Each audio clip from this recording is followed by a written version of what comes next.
La Gaceta Oficial de la Ciudad de México publica el día de hoy Bando 1 por una ciudad habitable y asequible con identidad y arraigo local. ¿Qué es?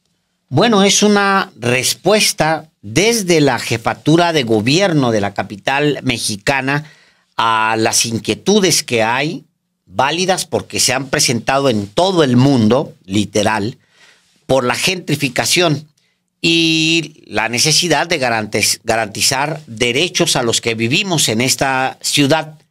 Para explicarlo mejor, porque tiene muchas implicaciones, tiene implicaciones sobre la vida de millones de personas, hemos invitado a César Cravioto, aquí a los periodistas para conversar de lo que se ha dado a conocer el día de hoy.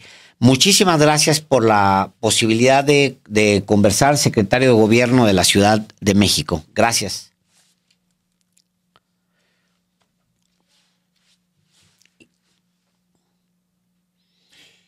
Sobre lo que en una palabra se ha dado en llamar la gentrificación y todo lo que hay alrededor de este fenómeno en la Ciudad de México, de manera particular en zonas muy identificadas y que tienen que ver, pues sí, con muchas veces la expulsión de habitantes, precisamente por la llegada de otros que tienen un mayor poder adquisitivo.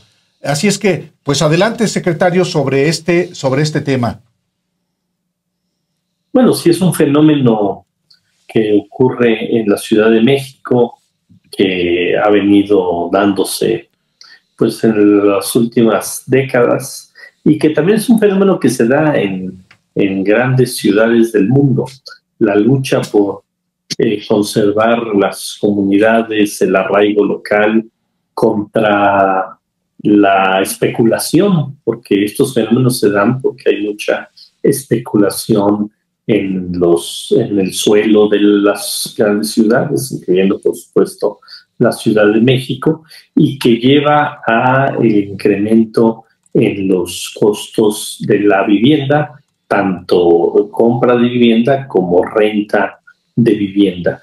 Y eso hace que muchas familias que sus abuelos nacieron y vivieron en esas colonias, sus padres, ellos mismos, cuando ya la presión de los costos de la vivienda es tal que tienen que salir de esas colonias, no por gusto, no porque quieran irse a otros lugares, sino simplemente porque ya no pueden pagar los altos costos de la vivienda. Y hay quien dice, no, pues eso hay que dejarlo al mercado, el mercado se regula solito. No, está claro que el mercado no se regula solito, porque el mercado lo que ha hecho es que ha ido encareciendo estas zonas. Por eso tiene que haber una serie de acciones que implementa, en este caso, el gobierno de la ciudad para frenar esta gentrificación y para que muchos pobladores de estas zonas puedan retornar a sus zonas. Nos pasa por rentas a un mejor costo, pasa por regular también los alojamientos a través de aplicaciones, pasa por inversión pública para estabilizar los precios de la vivienda ahí, pasa por ayudar a que los comercios tradicionales de la zona también se puedan mantener ahí, y pasa por una palabra que yo me gusta usar en este tema, que es equilibrar. O sea, yo creo que lo importante es el equilibrio. O sea, está bien que algunas personas puedan rentar sus viviendas a través de estas aplicaciones, pero no todas. Está bien que vengan extranjeros y que puedan estar temporalmente en la ciudad, bienvenidos, pero no que ya colonias enteras pues ya prácticamente sean imposible que vivan mexicanos porque los precios solo da para quien gane en dólares o en euros. O sea, tiene que haber un equilibrio, tiene que haber familias que sigan viviendo ahí, que haya gente joven que viva ahí, que haya personas que de manera temporal vivan en estas colonias, pero no pueden ser ya colonias que sean privativas para que un cierto sector de la población pueda vivir en ellas, sobre todo población que, insisto, han nacido y han crecido en esas colonias. ¿Cómo se logra eso? Hay debates, insisto, en todo el mundo. Lo más notorio ha sido recientemente en Madrid, porque Madrid se convirtió en una ciudad habitable para el madrileño. Simplemente, del centro de la ciudad, los centros de la ciudad se convirtieron en pues lugares para renta de Airbnb o de estas plataformas para extranjeros, y pues ya mejor la gente decía, pues bueno, hasta me conviene, ya ni voy a vivir en la capital y me voy a las periferias y rento, o bien no puedo pagar, me voy. Entonces fueron vaciar, primero sacar a la gente, al madrileño de Madrid, y eso está sucediendo, para mi gusto, está empezando a suceder apenas en la capital. Pero ¿qué medidas concretas puedes tomar siendo gobierno, secretario? ¿Cómo puedes tomar medidas? ¿Qué tipo de medidas puedes tomar? ¿Cómo lograr ese equilibrio? Es correcto. Bueno, el bando 1 que se publicó el día de hoy y que anunció el día de ayer la jefa de gobierno, Clara Brugada, habla de 14 puntos. Voy a hablar de algunos de ellos. Primero, algunos que ya están en la ley y que nada más tenemos que vigilar que se cumplan. Ya la ley nos dice en el Código Civil que una vivienda en renta no puede incrementarse más allá del incremento en la inflación del año anterior. O sea, ¿esto qué quiere decir? Que si yo te rento a ti, Alejandro, un departamento en 10,000 pesos, no puedo salir el próximo año a decirte, pues ya te subió a 15,000 pesos. No, te tengo que aumentar el 3,5 o el 4% de lo que es la inflación. Y eso poca gente lo sabe. A veces si te dicen, te aumento el 10%, te hace que es algo decente, entonces dices, bueno, firmo el próximo contrato con el 10% más. Pues no, eso es ilegal. Solo te pueden aumentar lo de la inflación. Eso es un tema muy importante y para ello vamos a crear una defensoría de los derechos inquilinarios para que ayudemos jurídicamente a la gente, para que evitemos desalojos injustificados y para que conciliemos entre arrendadores y arrendatarios para que no haya este tipo de abusos. Ese es un tema muy importante. También para los inquilinos que son comercios, porque también la gentrificación tiene que ver no solo con viviendas, sino tiene que ver con comercios. Van desapareciendo la tintorería tradicional de la colonia, la tlapalería, y se van instalando, pues básicamente, comercios que le dan servicio pues a los que van de paso, a los que están unos meses ahí, pero pues que no requieren servicios que lo que requiere una familia que vive ahí, porque van de paso, porque están unas semanas o unos meses ahí, y entonces va cambiando toda la conformación del barrio, de esa colonia. Entonces, el tema de las rentas es muy importante. Otro tema importante que también ya está en la ley y que también en esta Defensoría de Derechos Inquilinarios vamos a hacer que se cumpla, es la renta a través de las aplicaciones. No queremos que se vayan los Airbnbs, pero sí regularlos. ¿Qué dice la norma? Que si alguien renta su inmueble a través de estas aplicaciones, solo lo puede hacer la mitad del año. O sea, no lo puede rentar más de 183 días al año. ¿Para qué? Pues para que haya justamente ese equilibrio y habrá gente que le convenga rentar a través de esta aplicación y habrá gente que diga, no, pues mejor lo rento todo el año a un solo inquilino, a una familia. En el tema de las rentas también está el asunto de invertir públicamente en vivienda. O sea, generalmente, justamente por el alto costo del suelo en esas zonas, pues ya el Instituto de Vivienda básicamente construía en colonias que no fueran centrales. Ahora vamos a regresar a construir en colonias centrales.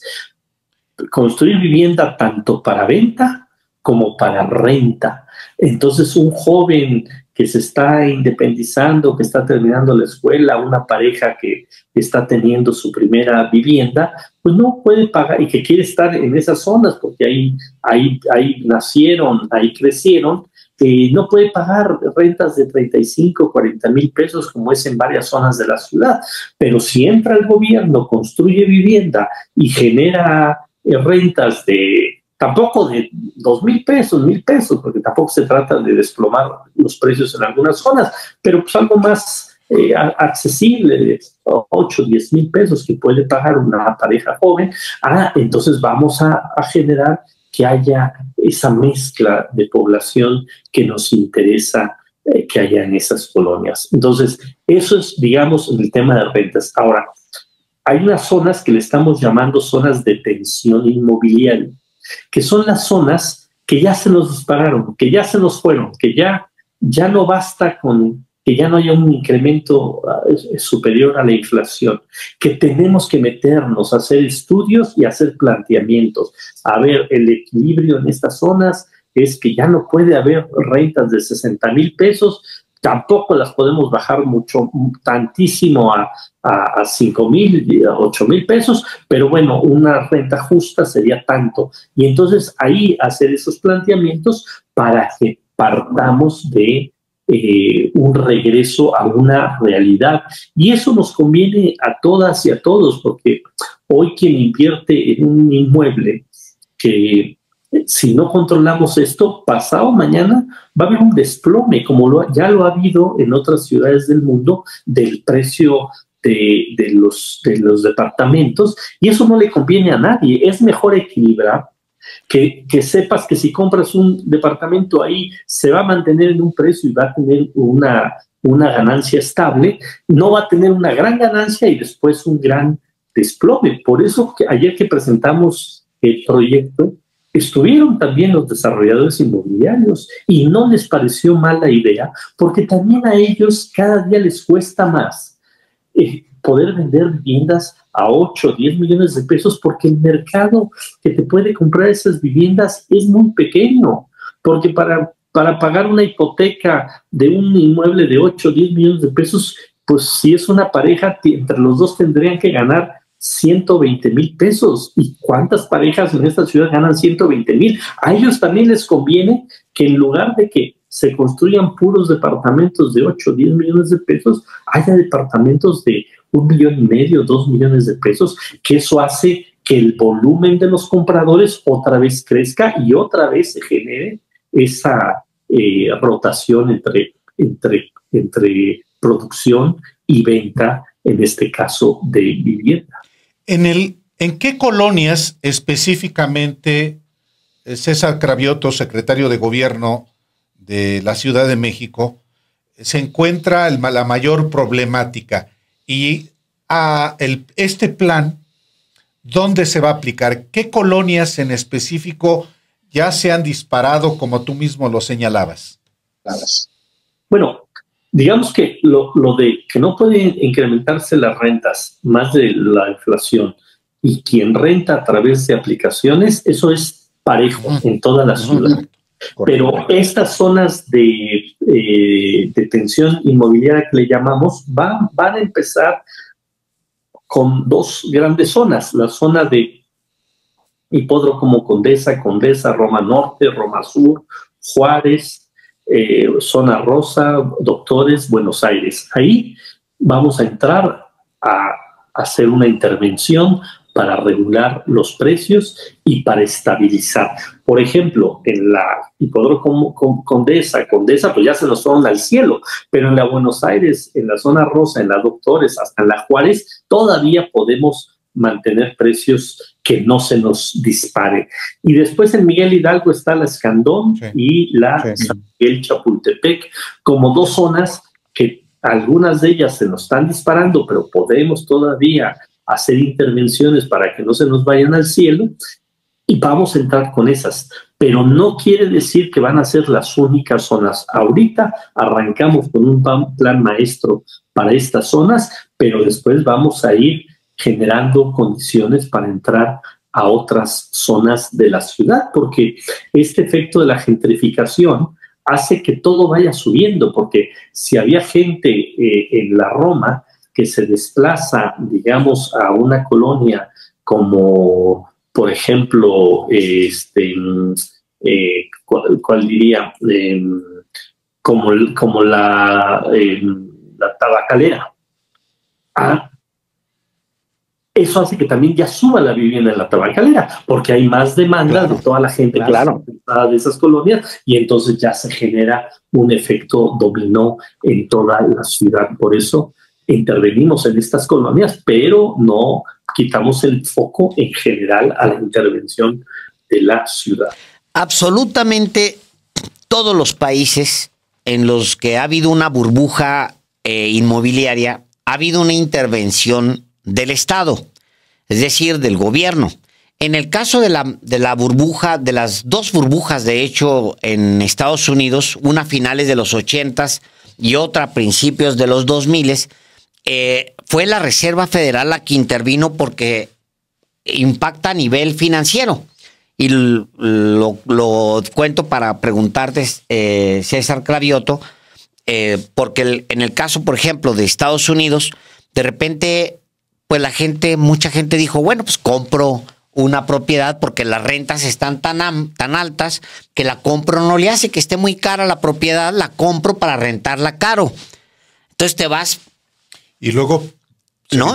Y luego empieza a caer la demanda, entonces imagínate tú a millones de personas que tomaron esa decisión, cómo pagan su hipoteca. Entonces viene el desplome y la burbuja cae, revienta, entonces tienes un montón de propiedades en manos de los bancos y un montón de créditos que están flotando. Eso es el fin de la burbuja, esa es la crisis que nos tocó vivir en todo el mundo en 2007, 2008, 2009, incluso nos alcanzó a pegar al mundo entero.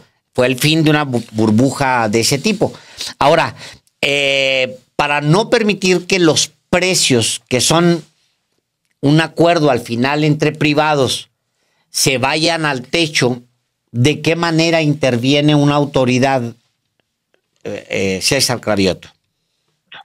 Bueno, con algunas de las medidas que ya comenté. Eso es en la renta. Eso es en la pero en la compra, secretario. No, también en la compra. O sea, el Instituto de Vivienda de la Ciudad de México tiene 9,000 millones de pesos este año para construir vivienda, tanto para renta como para venta.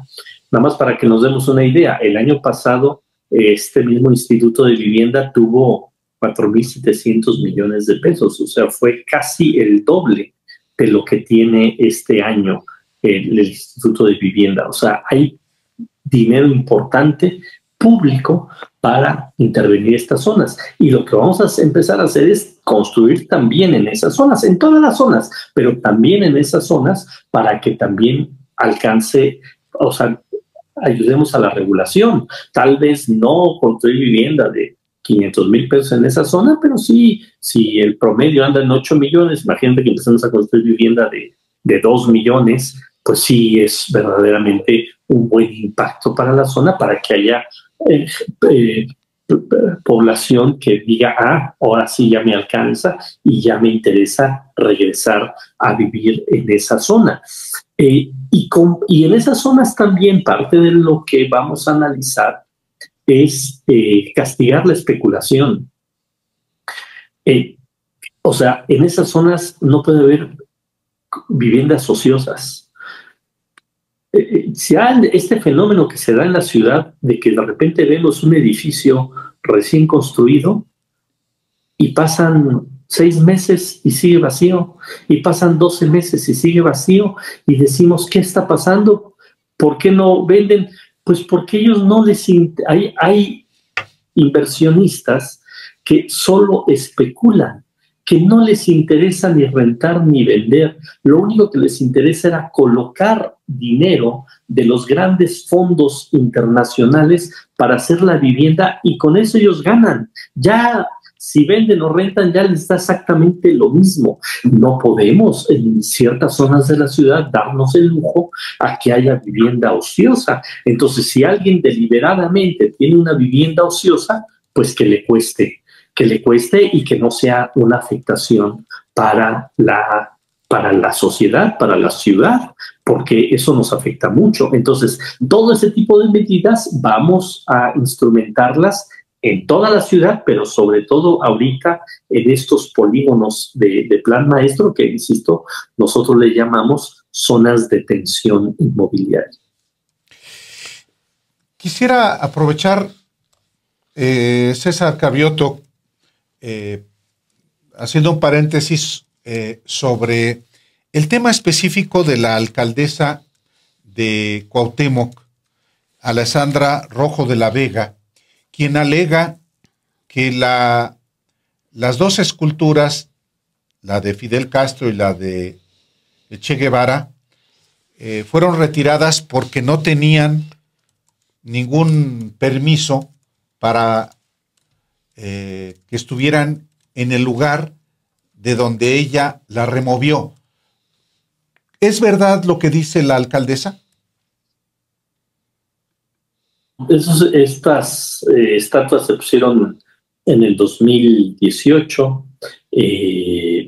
A mí me parece que no importa quién gobierne en este caso una alcaldía, una ciudad, un estado, pues tiene que respetar las distintas formas de expresión que hay. O sea, no puede llegar alguien y decir, no me gustan estos personajes y los muevo, porque pues, también está por ahí Maquillo en la ciudad y está Gómez Morín y están otros personajes tal vez de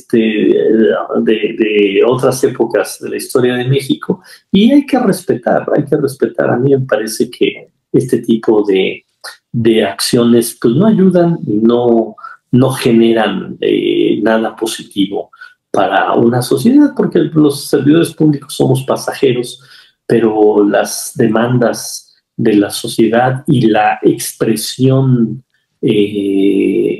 digamos, múltiple que tiene que haber en una sociedad, pues se tiene que respetar. La verdad es que no coincido con este tipo de acciones. En particular esas, que es una misma estatua o un mismo monumento, digamos, una misma obra, para ser más precisos, en realidad siempre ha sido víctima de vandalismo, de grupos oscuros, de estos que de repente aparecen encapuchados, le avientan pintura y demás. Es decir, sí hay pues un odio de cierto sector contra los personajes y contra la obra, pero eso, como sugiere usted, secretario, no le da autorización a la alcaldesa para simplemente retirar la obra.